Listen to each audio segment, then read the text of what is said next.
하나님께서 이 새성전 여기에서 여러분들의 영육혼 모든 삶이 더 번성하게 되는 은혜 베풀어 주시기를 간절히 원합니다. 그 은혜가 있기를 원합니다. 가정마다 있기를 원합니다. 심령마다 있기를 원합니다. 모든 기관마다 있기를 원합니다. 우리 주님은 번성을 주시기를 원하셔요. 자, 그런데 이 말씀 보십시오. 이 말씀 보니까 번성을 주시는데 이 말씀 속에서도 번성의 의미가 여러 곳에 담겨져 있습니다. 어디에 있나요? 번성의 의미가, 자, 이 땅에서 우리가 번성하리로다. 번성 나오죠. 이제는 여호와께서 우리를 위하여 어떻게 하셨다? 넓게 하셨다. 번성의 은혜가 있죠. 또 어디에 번성이 나오는데 어디에 나올까요?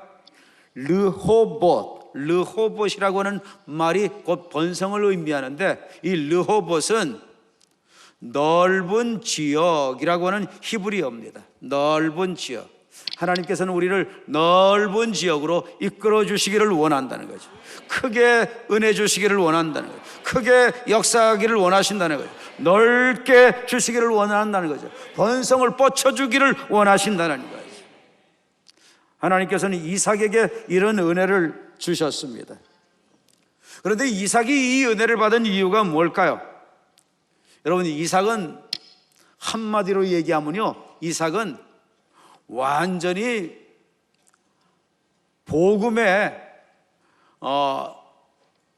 사로잡힌 자라고 말을 할 수 있습니다. 여러분, 오늘 하나님께서 그 부분을 열어주시기를 원합니다. 하나님께서 이삭에게 그냥 은혜를 주시는 게 아닙니다. 오늘 말씀 가운데에서도 보면 거기서 옮겨 다른 우물을 팠더니 그러죠. 여기는 거기서 어디냐? 거기서라고 하는 것은 그랄이라고 하는 지역입니다. 그랄이라고 하는 지역인데, 이 지역에서 이삭이 살 때 우물이 필요하잖아요. 살려면은. 그 땅을 팝니다. 그러면은 물이 잘 나와요. 물이 잘 나오면 그랄 지역의 목자들이 와가지고 이 땅은 우리 땅인데 왜 네가 와가지고 여기서 우리 땅을 파가지고 물을 내게 하느냐? 이거는 우리 우물이다. 너는 나가라. 그러면은 이삭은 어땠을까요? 그들과 다퉜을까요? 싸웠을까요? 이삭은 그렇게 하지 않고 어떻게 했느냐? 그들이 다투지 아니하였으므로 그는 평화를 추구했습니다. 다투는 것을 원하지 아니해서 또 나가라 하면 또 다른 곳으로 갑니다. 또 다른 곳에 가서 또 우물 파면 또 와가지고 또 뺐습니다. 그러면 또 다른 곳에 가서 또 우물을 팝니다. 사실 이들이 사는 지역은 광야 지역이잖아요. 그러니까 우물이 한 곳 주어진다는 것은 이것은 엄청난 자산입니다. 그러니까 우물 이것을 쉽게 준다는 것, 이 샘의 근원, 생수의 근원을 쉽게 준다는 것, 있을 수 없는 일이죠.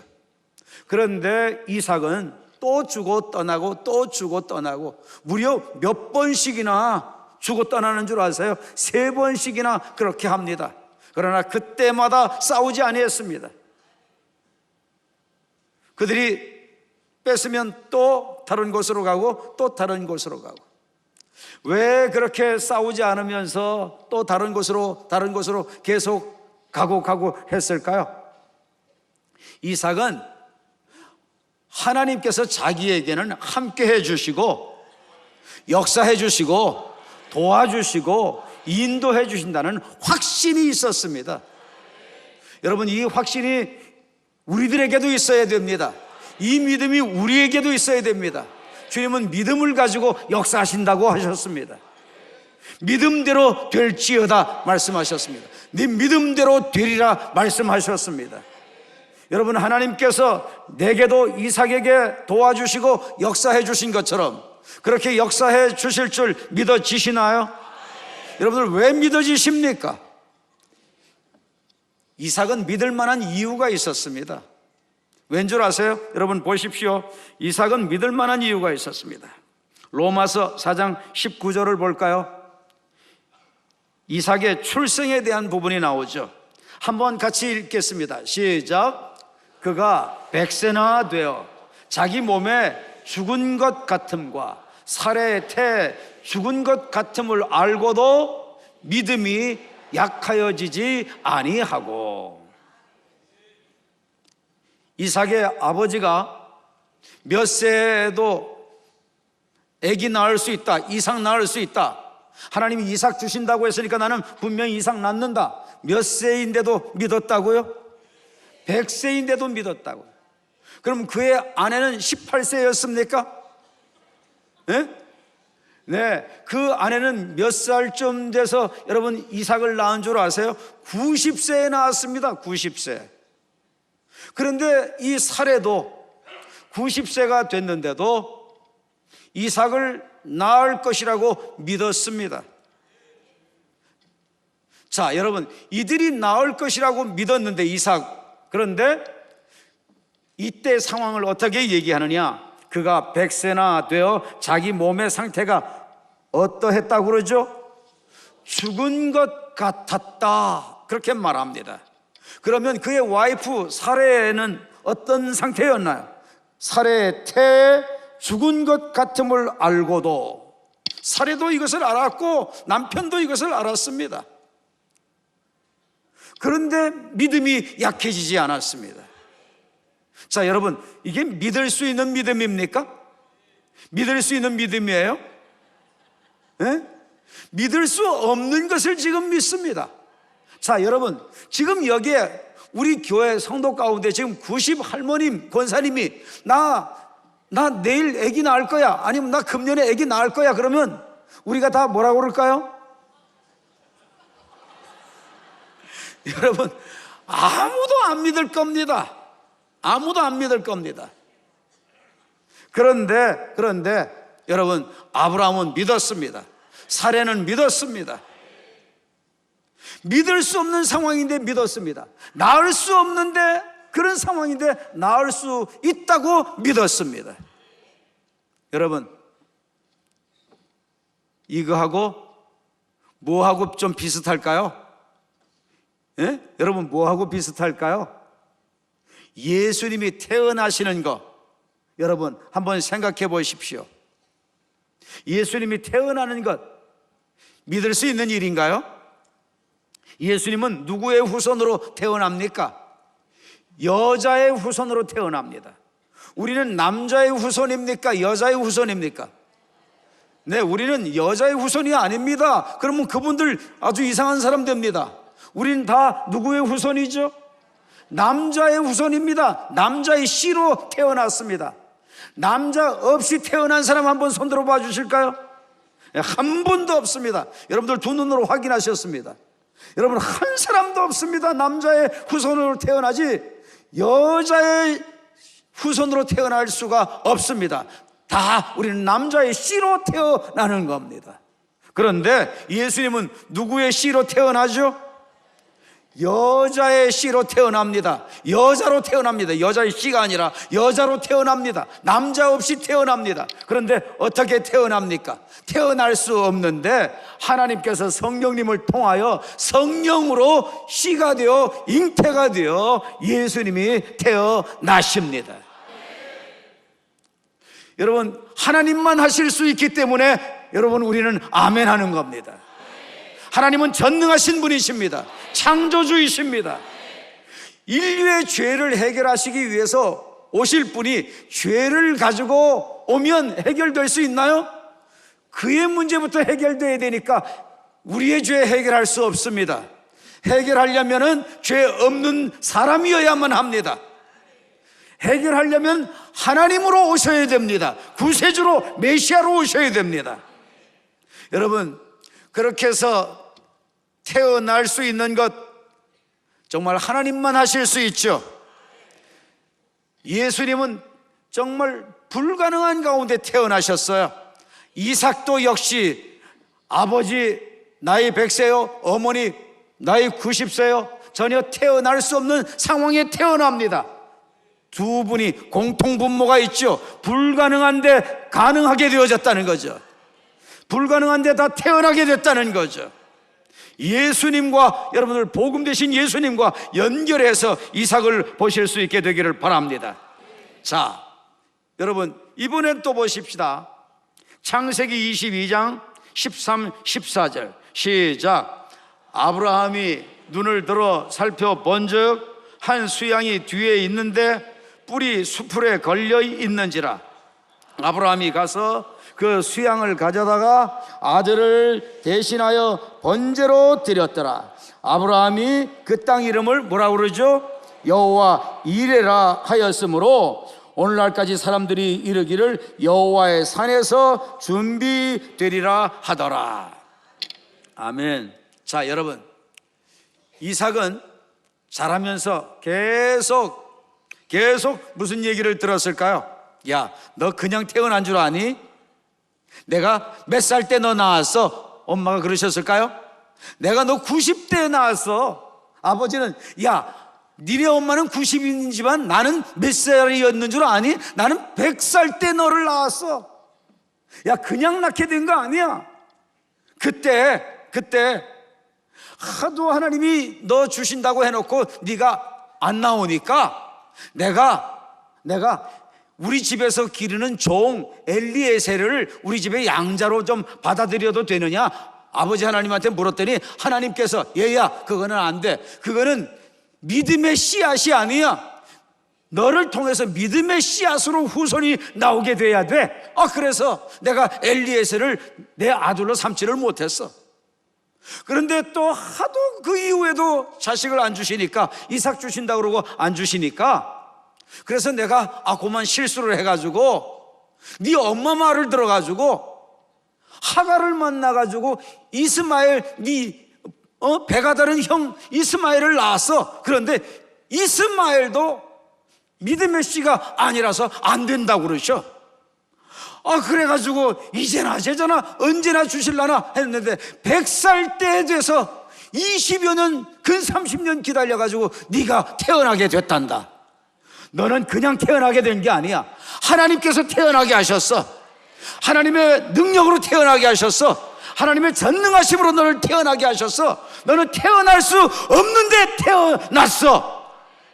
여러분, 태어날 수 없는데 태어난 예수님을 예표로, 그림자로, 복음 대신 예수님을 깨닫게 하려고 하나님께서 이삭을 보내신 것, 여러분들 믿으시기 바랍니다. 우리는 이삭 그러면 온유한 이삭, 겸손한 이삭, 부드러운 이삭, 잘 양보하는 이삭, 싸우지 않는 이삭, 이삭을 닮아가라. 우리는 얼마나 그렇게 많이 이삭을 가르칩니까? 그런데요, 그렇게 되면 거기에는 복음이 있나요? 거기엔 불가능한데 가능하게 돼서 태어나게 된 하나님의 은혜가 그 속에 있나요? 복음이 있나요? 없게 됩니다. 그냥 이삭만 크로즈업해서 이삭이 훌륭하다, 닮아가라, 겸손해져라, 이삭처럼 온유해져라, 이삭처럼 양보할 줄 알아라, 싸우지 마라. 그렇게 되면 우리는 이삭을 위인으로 또 한 사람 만들어가지고 위인전을 또 쓰는 겁니다. 위인전을 아무리 만들어내도 그 안에 주님의 피공로와 주님의 부활 복음이 담겨지지 아니하면 여러분, 이삭은 쓸모없는 존재가 됩니다. 성경에 나타나는 인물들이 다 무엇 때문에 등장합니까? 복음 대신 예수님과 연결시키기 위해서 등장합니다. 아브라함이 왜 등장하나요? 아브라함의 후손으로 누가 오게 된다고 그랬죠? 여러분, 만방을 비치는 이방의 빛, 구원자가 온다, 메시아가 온다, 그렇게 언약하셨잖아요. 그래서 아브라함이 등장합니다. 왜 다윗이 등장합니까? 다윗을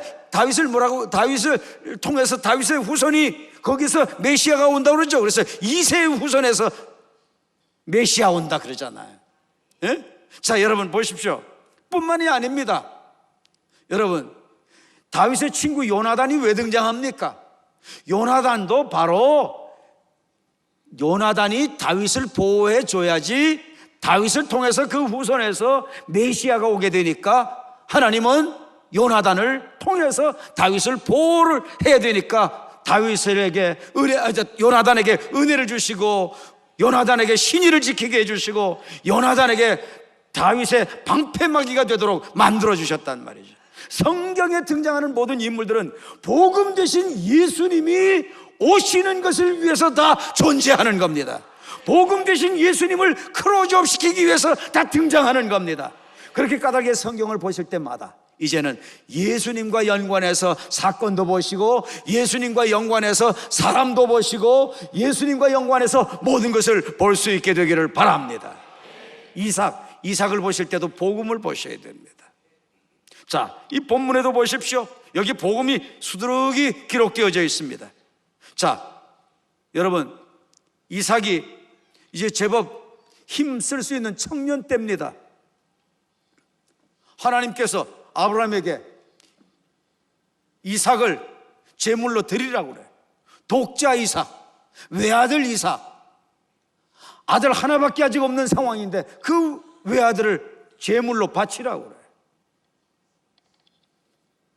여러분 같으면 어떻게 할 것 같아요?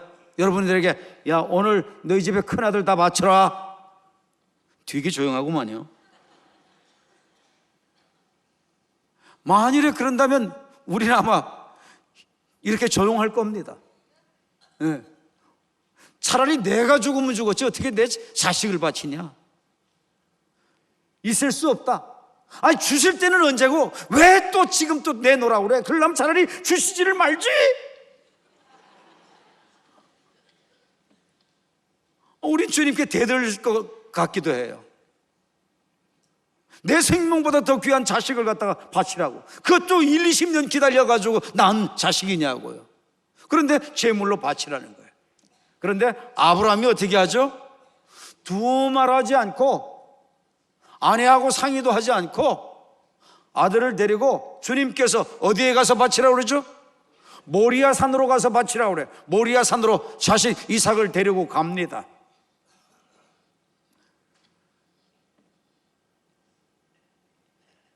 영문도 모르고 따라갔다가 얘야 제단 좀 하나 만들자. 제단 만들었습니다. 야, 너 거기 누워라.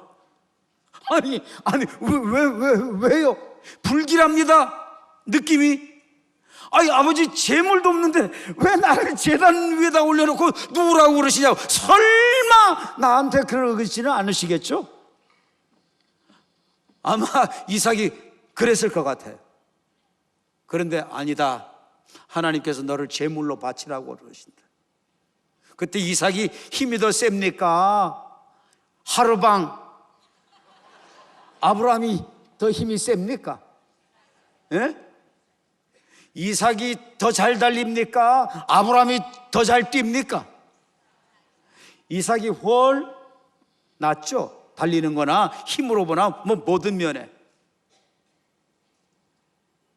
그런데 그는 도망가지 않습니다. 힘으로 어떻게 하지 않습니다. 아버지가 제물되라니까 제물되어서 제단에 눕습니다. 여러분, 이삭이 제물되는 모습 보면서 느껴지는 게 없어요? 누구를 이삭을 통해서 우리에게 말씀하려고 하시는 걸까요? 제물 되신, 복음 되신 예수 그리스도를 말씀하려고 하는 겁니다. 이삭은 힘도 셌어요. 더 잘 도망갈 수도 있어요. 그런데 그는 두말하지 않고 제단에 제물이 되어 누웠습니다. 어떻게 그렇게 할 수 있었을까요? 여러분, 이삭은 어릴 때부터 출생이 남다르잖아요. 태어날 수 없는데 불가능한데 가능하게 됐잖아요. 거기서 하나님의 은혜를 깨닫게 됐잖아요. 하나님의 복음을 깨닫게 됐잖아요. 불가능한데 되게 된 게 하나님의 은혜잖아요. 복음이 하나님의 은혜로 오잖아요. 예수님이 복음으로 믿어지는 것이 하나님의 성령님의 역사에 의해서 은혜로 믿어지게 되는 거잖아요. 내 머리로 이성으로 믿어지지를 않잖아요. 그는 어릴 때부터 어머니에게 아버지에게 자기가 어떻게 태어난 것 계속 들어가지고 귀에 뭐가 앉아요? 아마 따까리가 앉았을 겁니다. 하도 들어가죠. 그래서 어머니의 믿음이 자기 믿음 되고 아버지의 믿음이 자기의 믿음 됐을 겁니다. 그래서 바치라고 하니까 그는 제물돼서 누웠습니다.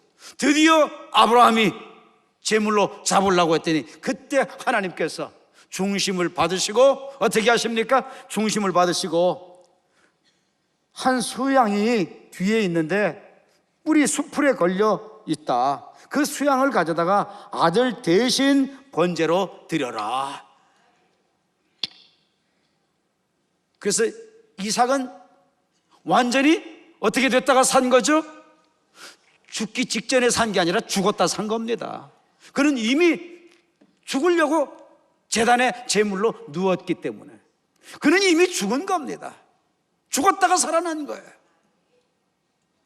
누가 죽었다가 살아났죠? 예수님. 여러분, 지금 이삭을 통해서 누구 얘기를 하는 거죠? 하나님께서는 예수님 얘기를 하는 겁니다.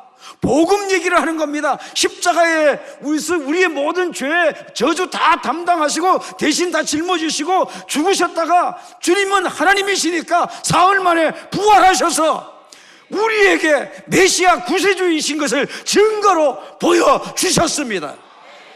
이것을 알려주시기 위해서 이삭은 예수님 얘기하느라 복음 얘기를 몸으로 하느라고 제물로 죽었다가 살게 되는 것을 주님은 말씀하시는 거예요. 구약은 철두철미 예수님 얘기하는 겁니다. 자, 여러분 보십시오. 10절에 뭐라고 합니까? 아브라함이 그 땅 이름을 뭐라고 그래요? 여호와 이레. 여러분, 여호와 이레는 무슨 뜻이죠? 여호와께서 산에서 어떻게 하셨다? 준비하셨다는 거죠. 준비. 그게 여호와 이레. 그런데 여러분, 주님께서 준비를 하셨는데 뭐를 준비하셨나요? 뭐를 준비하셨어요? 대신 죽어주는 제물을 준비하신 거예요. 이삭을 살게 해주시는 제물을 준비한 거예요. 그러니까 여호와 이레는 바로 그냥 축복 준비, 미래 준비 그런 정도가 아니에요. 여호와 이레는 십자가와 부활 이것을 준비했다 그런 말씀이에요. 깨닫게 되기를 바랍니다. 우리는 여호와 이레 축복의 어떤 준비만 자꾸 생각했습니다. 그런데 말씀을 깊이 보고 제대로 보니까 여호와 이레는 십자가와 부활의 준비, 부흥의 준비, 복음의 준비, 영육혼 회복의 준비, 복음의 준비. 할렐루야. 이게 여호와 이레. 아멘. 여러분, 그래가지고 아브라함은요 어떤 믿음을 갖게 되죠? 자, 보십시오. 어떤 믿음을 갖게 되는 게 아니라 어떤 믿음으로 여러분 이 아브라함은 이삭을 바쳤을까요? 자, 로마서 4장 17절 시작. 기록된 바 내가 너를 많은 민족의 조상으로 세웠다 하심과 같으니 그의 믿은 바 하나님은 무슨 하나님? 죽은 자를 살리시는 하나님. 아브라함은 이삭을 바칠 때 뭐를 믿고 바쳤다는 거죠?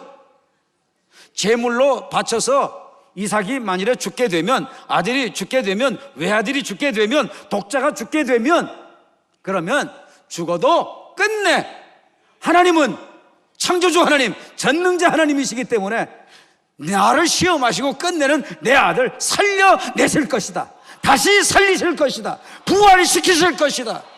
여러분, 이미 구약시대 부활을 봅니다. 할렐루야. 아브라함의 믿음이 무슨 믿음이에요? 부활을 믿는 믿음이에요. 다시 살게 되는 것을 믿는 믿음이에요. 우리 하나님은 다시 살리실 수 있다는 것을 믿는 믿음이에요. 이 믿음을 받으시고 하나님은 역사하여 주신 겁니다. 그래서 아브라함이 믿음의 조상이 된 겁니다. 그러니 여러분들 무슨 믿음이 꼭 있어야 되는 거죠? 부활의 믿음이 꼭 있어야 되는 겁니다. 자, 여러분 히브리서 11장 19절 또 봅시다. 자, 시작. 저가 하나님이 능히 죽은 자 가운데서 다시 어떻게 하실 줄로, 살리실 줄로 어떻게 했다? 생각했다고 말씀합니다. 아브라함은 철저하게 부활 믿음이 있었습니다. 여러분, 나에게도 철저하게 부활 믿음이 있나요? 아멘. 여러분 보십시오. 하나님이 아브라함에게 부활 믿음 주셔서 그 부활 믿음 때문에 이삭이 죽었다가 다시 살게 된 거예요. 깨닫게 되기를 바랍니다. 복음 때문에 살게 된 거예요. 그러니까 복음 때문에 축복을 주신 거예요. 복음은 이렇게 위력이 있는 겁니다. 여러분, 정말 부활의 복음을 가진 사람은 죽음 두려워하지 않습니다. 이삭 죽게 되는 거 두려워하지 않았습니다. 왜? 다시 살게 될 것이 분명하기 때문에 자식 드리고 바치면서도 두려워하지 않았습니다. 이게 부활의 능력, 부활의 믿음입니다. 부활 믿음 갖고 있으면 이 땅의 삶을 다스리게 됩니다. 부활의 믿음을 갖게 되면 어떤 것도 두려워하지 않게 됩니다. 여러분, 부활의 믿음, 이것은 우리에게 큰 변화와 감동을 줍니다. 이것은 죽고 난 후에 필요한 게 아닙니다. 이 땅에 사는 날 동안 필요한 겁니다. 그래야 영원한 나라 가는 겁니다.